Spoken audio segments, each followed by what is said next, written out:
السلام علیکم ورحمۃ اللہ وبرکاتہ۔ آج ہم بات کریں گے شہادت امام حسین پر۔ حضرت امام حسین جب میدان جنگ میں جانے کے لیے گھوڑے پر سوار ہونے لگے تو دیکھا کہ گھوڑا کانپ رہا ہے۔ آپ نے دیکھا گھوڑے کے ساتھ معصوم سکینہ کھڑی ہے اور رو رہی ہے۔ بابا جان، آپ مجھے یتیم کر کے جا رہے ہو، اب میں کسے بابا جان کہہ کر پکاروں گی؟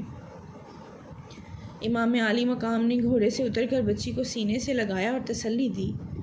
اس بیٹی کو تسلی دے رہے تھے کہ دوسری بیٹی کا خط پہنچا۔ اس خط کا مضمون روایوں میں اس طرح آتا ہے۔ پنجابی کے ایک شاعر نے اس کو یوں نظم کیا ہے: حال زار دے رب رسول شاہد اشک بار نے ارض و سما بابا، تسا جدو مدینیوں کوچ کیتا دساں کی ورتی میرے بھا بابا، پھپھی جی زینب اما شہر بانو ملسن کدوں کلے جڑے لا بابا، پچی کسے بیمار دی سار نہیں گیا ورتھا ڈھیر وہا بابا،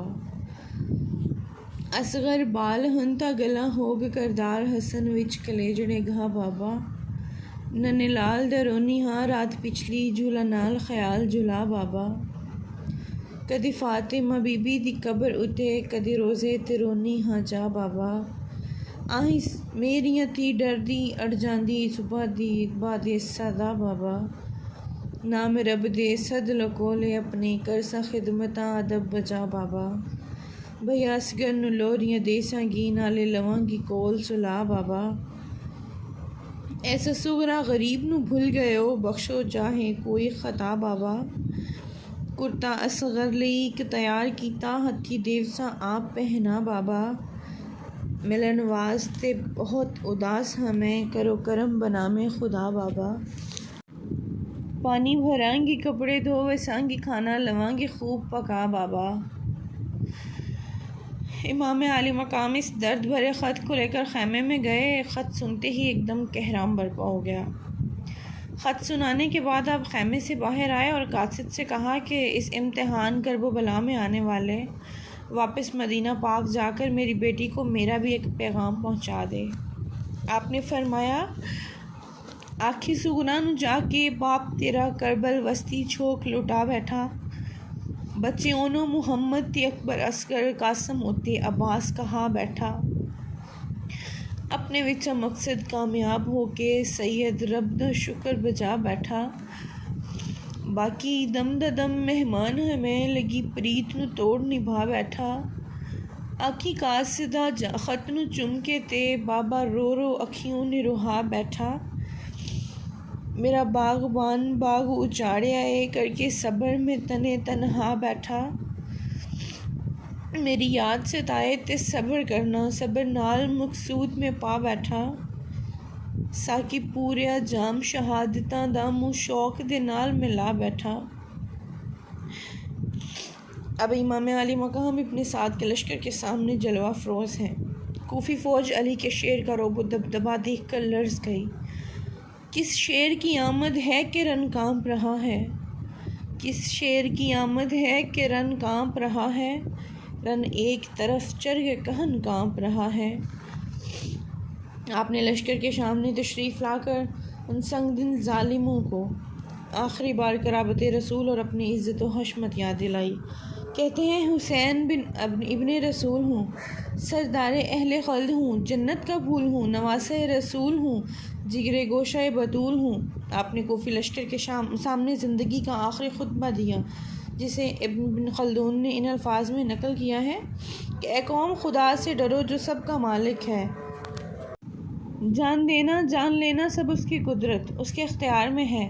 اگر تم خداوند عالم جل جلالہ پر یقین رکھتے ہو اور میرے جد امجد حضرت سید الانبیاء محمد مصطفیٰ صلی اللہ علیہ وآلہ وسلم پر ایمان لائے ہو تو ڈرو، قیامت کے دن میزان عدل قائم ہوگی اور اعمال کا حساب لیا جائے گا۔ میرے والدین محترمین اپنے آل کے بے گناہ خونوں کا مطالبہ کریں گے۔ حضور سید الانبیاء صلی اللہ علیہ وسلم جن کی شفاعت گنہگاروں کی بخشش کا ذریعہ ہے، اور تمام مسلمان جن کی شفاعت کے امیدوار ہیں، وہ تم سے میرے جان نثاروں کے خون ناحق کا بدلہ طلب کریں گے کہ تم میرے اہل و عیال، ازواج، اطفال و موالی میں سے 70 سے زیادہ کو شہید کر چکے اور اب میرے قتل کا ارادہ رکھتے ہو؟ خبردار ہو جاؤ کہ اس دنیا میں پائیداری و قیام نہیں۔ اگر سلطنت کے تمام میں میرے در پہ آزار ہو تو مجھے موقع دو کہ میں عرب چھوڑ کر دنیا کے کسی حصہ میں چلا جاؤں۔ اگر یہ کچھ منظور نہ ہو، اپنی حرکات سے باز نہ آؤ، تو ہم اللہ کے حکم اور اس کی مرضی پر شاکر ہیں۔ امام عالی مقام کی زبان پاک سے یہ کلمات سن کر بہت سے کوفیوں کی آنکھوں میں آنسو آ گئے۔ وہ جانتے تھے کہ ہم سر ظلم و جفا ہیں اور امام مظلوم حق پر۔ ابن سعد یہ صورت دیکھ کر گھبرا گیا، کہنے لگا آپ قصہ مختصر کیجئے اور ابن زیاد کے پاس چل کر یزید کی بیعت قبول کر لیجئے، ورنہ جنگ کے بغیر کوئی چارہ نہیں ہے۔ اس بات سے حضرت امام حسین بخوبی واقف تھے، مگر آپ نے یہ خطبہ اتمام حجت کے لیے فرمایا تھا۔ باطل کے ہاتھ پر حق پرست کیسے بیعت کر سکتے ہیں؟ آخر شمر کی بھڑکائی ہوئی قوم تنے تنہا اور مظلوم شہزادہ پر تلواریں چلانے کے لیے تیار ہو گئی۔ جب امام عالی مقام نے دیکھا کہ یہ لوگ جنگ کے بغیر ٹلنے والے نہیں تو آپ یہ رجز پڑھتے ہوئے میدان میں آ گئے۔ ترجمہ یہ ہے کہ میں اس علی کا فرزند ہوں جو بہترین بنو ہاشم تھے۔ اس وقت یہ بات کافی میرے لیے باعث افتخار ہے، اور میرے نانا رسول خدا تھے جو ساری خلوق اور میں سے افضل ہیں، اور ہم لوگ انسانیت کے لیے اللہ کا روشن چراغ ہیں۔ میری والدہ فاطمہ ہے جو رسول اللہ صلی اللہ علیہ وآلہ وسلم کا جگر پارا تھی، اور ہمارے گھرانے میں وحی اور نیکی کا چرچا ہے۔ چشم فلک میں یہ منظر کبھی نہ آیا ہوگا کہ 20,000 عراقی سورما ایک طرف، مدینے کا مظلوم مجاہد ایک طرف، انعام و کرام کی لالچی مسلح فوج ایک طرف، اور راہ حق میں بھانجے بھتیجے بیٹے قربان کرنے والا تنہا مسافر ایک طرف، شکستہ دل ایک طرف، خستہ جاں ہے، غم زدہ اور غم خوردہ ہے، اور پھر گرمی کی شدت، پیاس لمحہ بلمحہ بڑھتی جا رہی ہے۔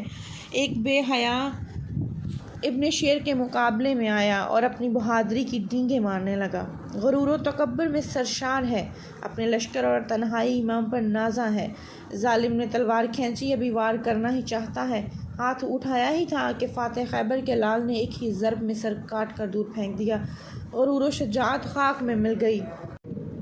دوسرا بڑھا اور چاہا کہ امام کے مقابلے میں اپنی ہنرمندی دکھا کے سیاہ دلوں میں سرخروئی حاصل کر لے۔ کہنے لگا بہادران کوہ شکن میری بہادری کا لوہا مانتے ہیں، مصر و شام اور عراق میں میری شجاعت کے غلغلے ہیں۔ حسین آج تم بھی میرے داؤ پیچ دیکھو گے۔ کوفہ کی فوج اس کی تغلیوں سے بہت خوش ہوئی۔ ابن سعد کے لشکریوں کو یقین تھا کہ حضرت امام پر بھوک اور پیاس کی تکلیف حد سے گزر چکی ہے، صدموں نے کمزور کر دیا ہے۔ ایسے وقت میں امام پر غالب آ جانا کچھ مشکل نہیں۔ سپاہ شام کا یہ سرکش گستاخ جب امام عالی مقام کے سامنے آیا تو آپ نے فرمایا تو مجھے جانتا نہیں؟ جو میرے مقابل میں آتا ہے سمجھتا ہے کہ سخت و بے کم ہوں۔ یاد رکھ میں تمہاری فوج کے ایک ایک بہادر کی بہادری اور سرکشی کو خاک میں ملا دوں گا، میری نظر میں تمہاری کوئی حقیقت نہیں۔ یہ سن کر شامی جوان کو اور زیادہ طیش آیا، اس نے بڑھ کر امام پر وار کیا۔ آپ نے وار بچا کر اس کی کمر پر تلوار ماری، معلوم ہوتا تھا کھیرا ہے جو کٹ گیا ہے۔ ابن سعد کے لشکر کو اطمینان تھا کہ امام حسین بغیر اب باقی تو رہا کوئی نہیں، کب تک نہ تھکیں گے، ایک ایک کر کے کوئی بہادر تو کامیاب ہوگا۔ اسی طرح یکے بعد دیگرے ایک ایک آتا اور اپنی بہادری کے جوہر دکھانے لگتا۔ آپ کسی کے سر پر تلوار ماری تو زین تک کاٹ ڈالی، گردن پر ماری تو خزاں کے پتوں کی طرح اڑنے لگی، نیزہ پر اٹھا کے ٹپکا پسلی چور چور کر دی، کسی کے سینے میں نیزہ مارا تو پار کر دیا۔ معلوم ہوتا تھا کہ زمین کربلا میں لاشوں کے کھیت بو دیے گئے ہیں۔ بڑے بڑے فخر روزگار ختم ہو گئے، بہادران کوفہ کی نعشوں کے انبار لگ گئے، دشمن کے لشکر میں شور برپا ہو گیا۔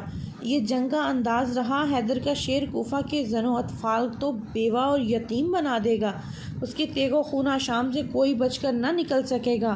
موقع مت دو، چاروں طرف سے گھیر لو، یکبارگی حملہ کرو۔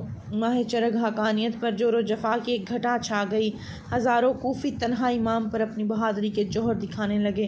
آپ نے ایسا جوابی حملہ کیا کہ فوج کے پاؤں اکھڑ گئے، دشمن ہیبت زدہ ہو گیا، آپ کی تاروں کو کاٹتے ہوئے فرات کے کنارے پہنچ گئے۔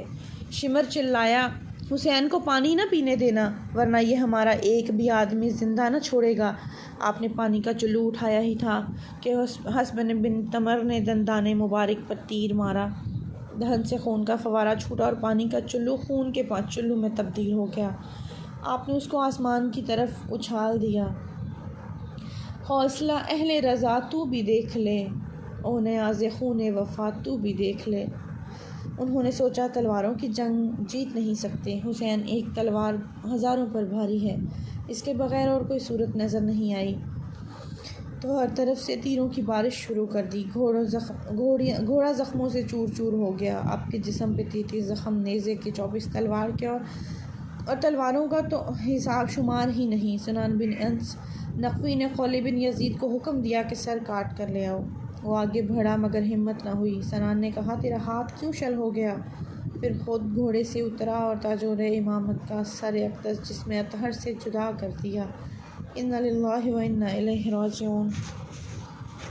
جس نے کربلا میں حق ادا کر دیا، اپنے نانا کا وعدہ وفا کر دیا، گھر کا گھر سب سپرد خدا کر دیا، اس حسین ابن حیدر پہ لاکھوں سلام۔